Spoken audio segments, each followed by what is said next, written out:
আসসালামু আলাইকুম ভিউয়ার্স, আজকে আমি আপনাদের সাথে ময়দা আর সুজি দিয়ে তেলের পিঠার একটি রেসিপি শেয়ার করব। ময়দা দিয়ে তৈরি করা হলেও পিঠাগুলো অনেক ফুলকো এবং অনেক নরম হয়ে থাকে। আশা করছি আমার আজকের এই রেসিপির ভিডিওটি আপনাদের ভালো লাগবে।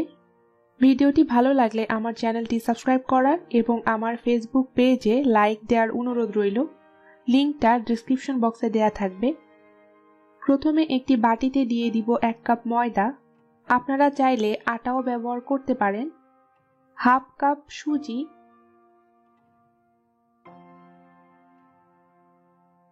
হাফ কাপ চিনি,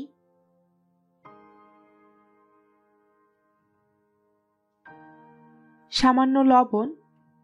এখন সবকিছু একটু মিশিয়ে নিব।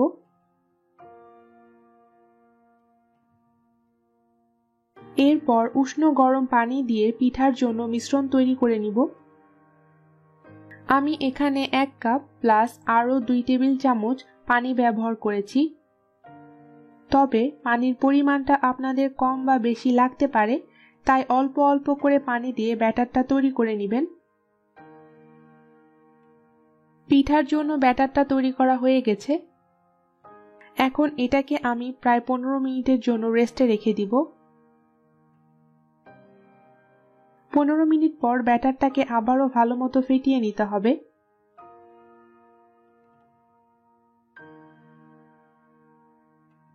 পিঠার জন্য ব্যাটারের ঘনত্বটা ঠিক এমন হবে। এখন আমি পিঠাগুলো ভাজতে চলে যাব। একটি কড়াইতে আমি তেল গরম হতে দিয়েছিলাম। তেলটা গরম হলে পরিমাণ মতো ব্যাটার তেলে দিয়ে দিব। আমি এখানে মেজারমেন্ট কাপ ব্যবহার করছি, যাতে সবগুলো পিঠা একই সাইজের হয়।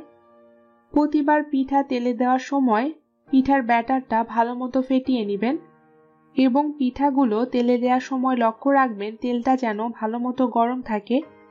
তাহলে পিঠা তেলে দেওয়ার কিছু সময় পরেই দেখবেন সুন্দরভাবে ফুলে উঠেছে।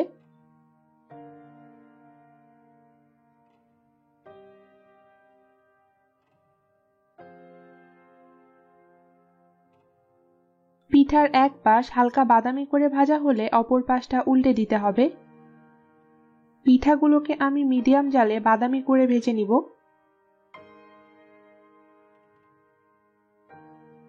পিঠার যখন দুই পাশেই বাদামি রং চলে আসবে, তখন এটা আমি তেল থেকে তুলে একটা কিচেন টিস্যুর উপর রাখবো, যাতে অতিরিক্ত তেলটা অ্যাবজর্ব হয়ে যায়।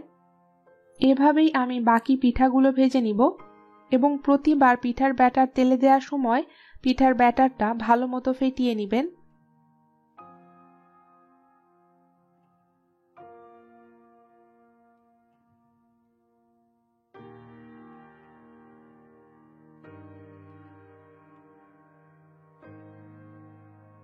আশা করছি আমার আজকের এই রেসিপির ভিডিওটি আপনাদের ভালো লেগেছে। ভিডিওটি ভালো লাগলে ভিডিওটি লাইক, শেয়ার এবং কমেন্ট করার অনুরোধ রইল। আল্লাহ হাফেজ।